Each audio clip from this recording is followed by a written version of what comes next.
ಹಂಪಿಗೆ ಹೋದ್ಮೇಲೆ ಕಿಷ್ಕಿಂಧ ಅಥವಾ ಅಂಜನಾದ್ರಿ ಬೆಟ್ಟಕ್ಕೆ ಹೋಗದೇ ಇದ್ದರೆ ಹೇಗೆ ಹೇಳಿ. ರಾಮ ಜನ್ಮಭೂಮಿ ಥರ ಇದು ಹನುಮಂತ ಅಥವಾ ಆಂಜನೇಯನ ಜನ್ಮಭೂಮಿ. ಎಷ್ಟು ಜನಕ್ಕೆ ಆಂಜನೇಯ ಇಷ್ಟ ದೇವರು ಅಥವಾ ಫೇವ್ರೆಟ್ ಗಾಡ್? ನಿಮಗೆ ಆಂಜನೇಯ ಮತ್ತು ನಿಮ್ಮ ಮಧ್ಯೆ ಏನಾದರೂ ಘಟನೆ ನಡೆದಿದ್ರೆ ಹಂಚ್ಕೊಳ್ಳಿ. ಅಂಜನಾದ್ರಿ ಬೆಟ್ಟ ಎಷ್ಟು ಚೆಂದನೋ ಅಲ್ಲಿಗೆ ಹೋಗೋ ಹಾದಿ ಅಷ್ಟೇ ಚೆಂದ. ಹಸಿರು ಗುಡ್ಡ, ಸ್ವಚ್ಛವಾದ ಪ್ರದೇಶ. ಅಲ್ಲೇ ಇಳ್ಕೊಂಡು ಸ್ವಲ್ಪ ಜಾಗ ನಡ್ಕೊಂಡು ಎಳ್ನೀರು ಕುಡ್ಕೊಂಡು ಮಾತಾಡಿಕೊಂಡು ಹಳೆ ನೆನಪು ಮಾಡಿಕೊಂಡು ಹೋಗೋ ಕ್ಷಣ ನಿಮ್ಮ ಜೀವನದಲ್ಲಿ ಯಾವತ್ತೂ ಮರೆಯೋಕ್ಕಾಗಲ್ಲ. ಅಂಜನಾದ್ರಿ ಬೆಟ್ಟಕ್ಕೆ ಬಂದಮೇಲೆ ಬೆಟ್ಟ ಹತ್ತಕ್ಕೆ ಒಂದು ಅರ್ಧ ಗಂಟೆ ಬೇಕು, ಇಳಿಯೋಕ್ಕೆ ಅರ್ಧ ಗಂಟೆ ಬೇಕು, ದೇವ್ರು ನೋಡೋಕ್ಕೆ ಅರ್ಧ ಗಂಟೆ ಬೇಕು, ಒಟ್ಟಿನಲ್ಲಿ 1.5 ಗಂಟೆ ಬೇಕು. ಶುರು ಆಗ್ತಾ ಇಲ್ಲೊಂದು ಚಿಕ್ಕ ನದಿ ಥರ ಇದೆ. ಇಲ್ಲಿಂದ ನಾವು ಅಂಜನಾದ್ರಿ ಬೆಟ್ಟಕ್ಕೆ ಹತ್ತೋ ಜಾಗ ಇಲ್ಲಿಂದ ಶುರು. ಬೆಟ್ಟ ಹತ್ತ ಸಣ್ಣ ಪುಟ್ಟ ಅಂಗಡಿ ಸಿಗುತ್ತೆ. ಬೆಟ್ಟದ ಮಧ್ಯೆ ಕೂರೋಕ್ಕೆ ಸಣ್ಣ ಪುಟ್ಟ ಸೀಟ್ಗಳು ಕೂಡ ಇವೆ. ಬೆಟ್ಟದ ಮೇಲಿಂದ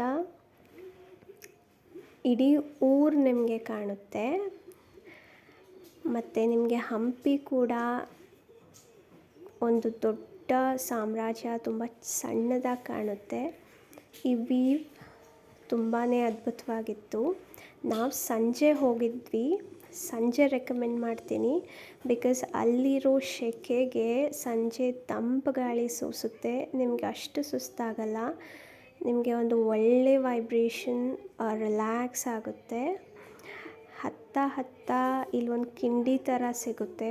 ಇಲ್ಲಿ ಬಗ್ಸ್ಕೊಂಡು ಹತ್ತಬೇಕು. ಅರ್ಧ ಗಂಟೆ ಆದಮೇಲೆ ನಾವಿಲ್ಲಿ ಬಂದು ಹತ್ತಿದ್ವಿ. ಗುಡಿ ಸಣ್ಣದು, ಒಳಗಡೆ ಪೂಜೆ ಮಾಡಿದ್ವಿ. ಬಾಳೆಹಣ್ಣು ಪ್ರಸಾದ ಕೊಡ್ತಾರೆ ನೋಡಿ.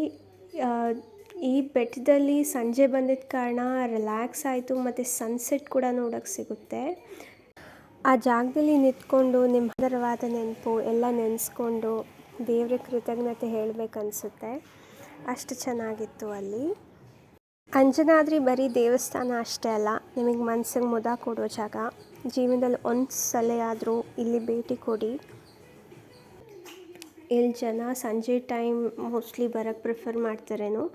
ಕೋಇನ್ಸಿಡೆಂಟ್ಲಿ ನಾವು ಸಂಜೆ ಹೋದ್ವಿ. ಇಲ್ಲಿ ಪ್ರಸಾದ ತಯಾರಾಗ್ತಾ ಇತ್ತು. ತುಂಬ ಚೆನ್ನಾಗಿತ್ತು ಕಿಷ್ಕಿಂಧ. ನೀವು ಬನ್ನಿ, ವಿಸಿಟ್ ಮಾಡಿ. Thank you.